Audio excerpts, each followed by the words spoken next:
আজকের মঙ্গল সমাচার, লুক 4 অধ্যায় 31 থেকে 37 পদ। একদিন যিশু গালিলিয়ার কাফারনাউম নামে একটি শহরে নেমে এলেন। সেখানে বিশ্রামে তিনি লোকদের উপদেশ দিতে লাগলেন। তারা তার ধর্ম শিক্ষায় বিস্মিত মুগ্ধ হয়ে গেল, কারণ তার কথা বলার মধ্যে ছিল একটা অধিকারের সুর। এখন সমাজগৃহে সেই দিন উপস্থিত ছিলেন এমনই একজন লোক, যার উপর ভর করে রয়েছে এক অপদূতের অপবিত্র আত্মার শক্তি। সে জোর গলায় চিৎকার করে বলে উঠল, আহ, নাজারেতের যিশু, আমাদের সঙ্গে তোমার আবার কি কাজ? তুমি কি আমাদের শেষ করতে এসেছো নাকি?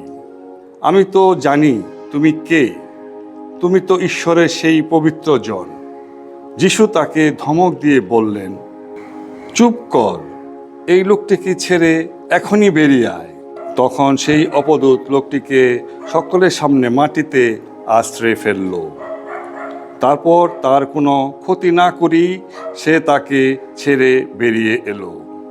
উপস্থিত সকলেই এতে বিস্মিত অভিভূত হয়ে পড়ল। তারা নিজেদের মধ্যে বলাবলি করতে লাগলো, ওর মধ্যে কি আছে? একটা অধিকারের সুরে শক্তির সঙ্গে উনি কেমনি অপবিত্র যত বিদ্রোহী আত্মাকে আদেশ দিচ্ছে, আর ওরাই কেমনি বেরিয়ে আসছে। এইভাবে তার বিষয়ে ওই সব কথা আশেপাশে প্রত্যেকটি জায়গায় রটতে শুরু করলো। প্রভুর মঙ্গল সমাচার।